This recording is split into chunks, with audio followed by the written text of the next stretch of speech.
To keep it raw, to keep it real, today is not a good day. The past few days have been a bit heavy. I've been feeling like I'm not good enough in so many areas, like physically, mentally, creatively. Yesterday I sat down on my computer ready to make something, maybe record a video, maybe start a new project, but nothing I touched looked or felt right. Every idea seemed unprofessional, every recording sounded lame, every frame looked wrong. I tried to push through, but the more I did, the more frustrated I became. I stopped staring at the screen and realized I wasn't getting anywhere. Then life happened. Errands, responsibilities, things I didn't want to do but had to anyway. They drained what little energy I had left. On top of that, a few comments I got recently didn't help. They echoed the same doubts I already had about myself. It's strange how sometimes the world seems to align perfectly with your worst inner voice just to prove you're right. That evening, I gave it another go. I thought maybe I could break the cycle if I just started again. But it didn't work. My thoughts got in the way, louder than ever. So I gave up and watched a few YouTube videos, hoping they'll reset my mind.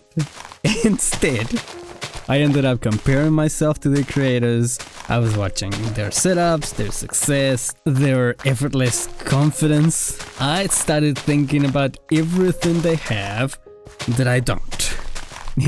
Another evening gone, another night of mental noise. This morning wasn't much better. I woke up dreading the day, still feeling like I had failed before I even began. But then I noticed the sun, bright, warm and breaking through after days of rain. It has been miserable out here. Something about that light felt like a small invitation. So I opened my journal and started writing about the past few days, the feelings, the frustration, the fear of never being enough. And as I wrote, things began to shift a little. My thoughts felt less tangled. I could see the pattern of it, the rise and fall of doubt and hope. The act of writing helped me breathe again. It reminded me that this feeling is not permanent. It's just a passing cloud, not the whole sky. And as I sat there, I started listening to a few thoughts that might help me climb back toward balance. Just small reminders, but they felt very real. Number 1, don't compare yourself to others. It sounds cliche, but it's true.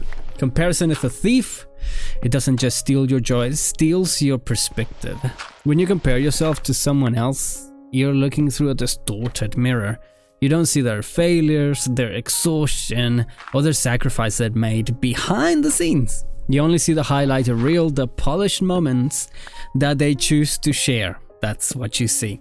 And when you hold yourself up against that, you're bound to lose. It's not fair. It's not real. Everyone's path moves at its own pace. You don't know what chapter they're in or what storms they've weathered to get there. We're all in a different place. We're all in a different chapter. The truth is, your story is your own. It's built on your experiences, your choices, your moments of courage, and your moments of vulnerability. Comparing only distracts you from writing your next page. So instead of looking sideways, look forward. Remember where you started. Notice how far you've come, even if you're not where you want to be just yet. Progress doesn't always look impressive. Sometimes it's just showing up again after you almost quit. Number 2, perfection is not the goal, progress is. I've started to realize that perfection is this shiny illusion that sneaks into everything. It whispers that if only you could make something flawless, then you'll finally feel good enough. But perfection doesn't exist. It's a moving target that shifts every time you get close. And the cruel part is, perfection makes you afraid to even begin. Because if it can't be perfect, what's the point, right? But the truth is, nothing grows in perfection. Growth happens in the mess, in the rough drafts, the awkward takes, the failed attempts, the what was I even thinking moments.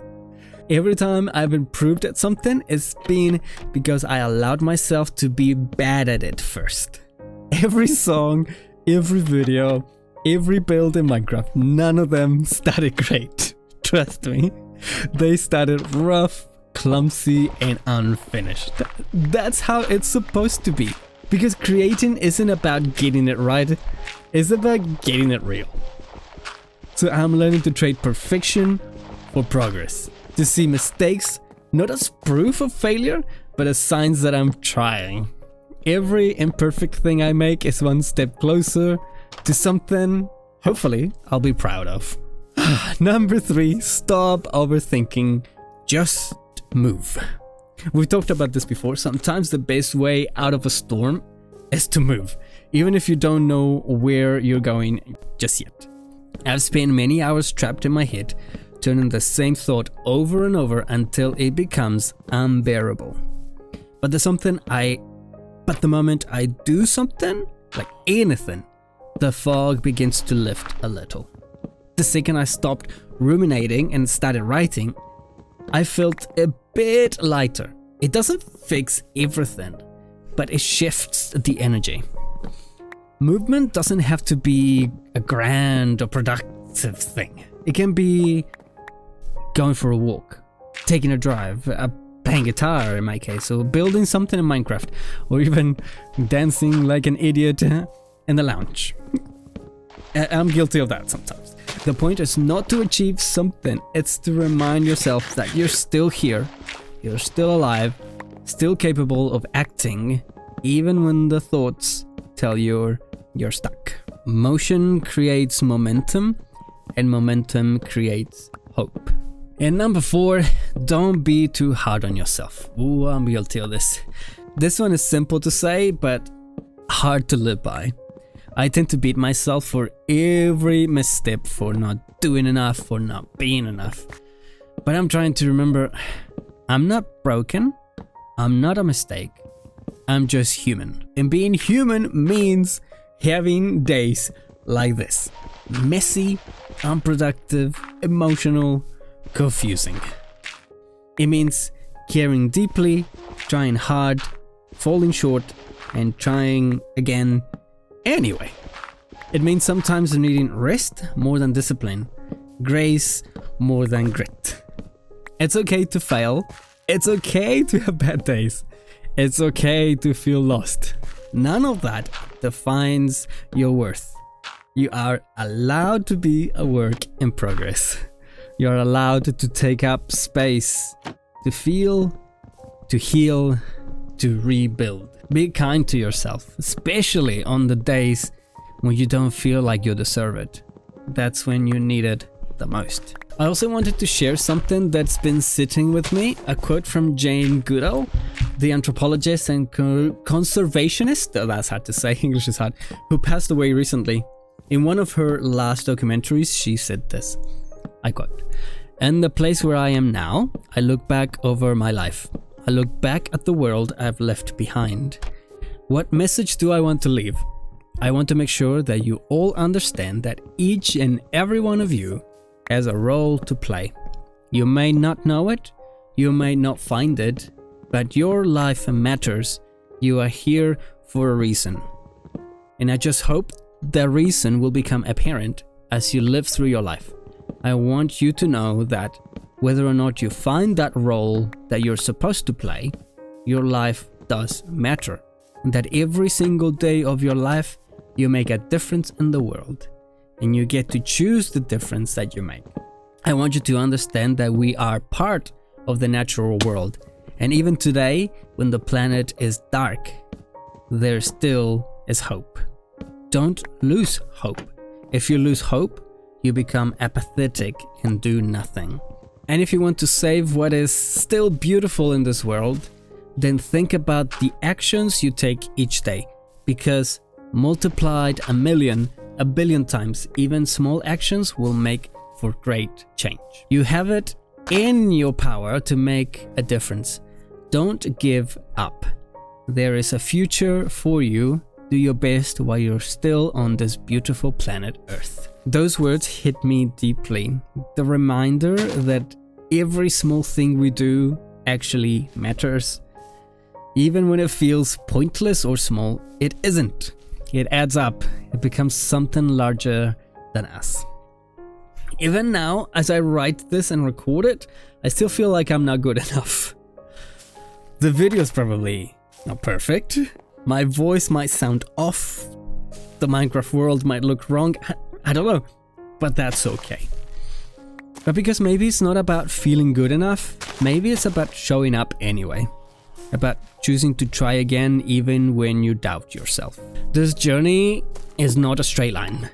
It's a long road filled with stops and starts, ups and downs, false starts and tiny breakthroughs. Do you hear that? Tiny breakthroughs? It will take more than just journaling or thinking positive. It will take effort, patience, and probably another 100 tries. But that's fine. That's part of it. So I'll keep going, I'll keep recording, I'll keep writing, playing, building, learning. I'll keep facing the unknown even when it scares me. I'll trust that each small step, each imperfect attempt matters more than I realize. Wish me luck. And if you're listening to this and feeling the same, I'm wishing you too the best of luck. We'll figure it out. One imperfect day at a time. Whew, that was hard. Let's play a bit more Minecraft, shall we? Now it's time for the cinematic reveal and some story time. In my Minecraft Forever world, I finally finished the perfect hobbit hole, tucked under a hill, glowing with lantern light, ready to house my new storage system. But lately, strange things have been happening. Copper ingots keep appearing by the doorway, and sometimes when I log in, I hear faint metallic footsteps echoing through the tunnels, followed by a soft, curious click. They're not here yet, but I think the copper golems are planning to move in. Wait a minute, what is that? Keep out? Update in progress? What? Okay, what's going on here? I better go. I better go. We actually have some work to do. Come on. Before you go, we need to look at the question of the day. Here we are. Let's read it. Question of the day for episode 24. You can only have one for the rest of your movie nights. Option A, unlimited candy, or B, unlimited popcorn. Let me know in the comments. That's kind of cool. Alright, and your comment from the last episode we have here. Cute, perfect. I love your kitty cat skin. Let me sit right next to you to read the comment from the last episode. It says, my answer for the question of the day, I prefer listening to music. Definitely. With a 100 and a guitar emoji. Thank you so much, cute perfect. You look amazing. I love your skin. And I am not going to ask you to subscribe, but don't forget to charge your phone again. Huge thanks to my Patreons, Colossal and Bobbycraft. And up here is another episode I think you will enjoy, and I'll see you on the next one. Bye!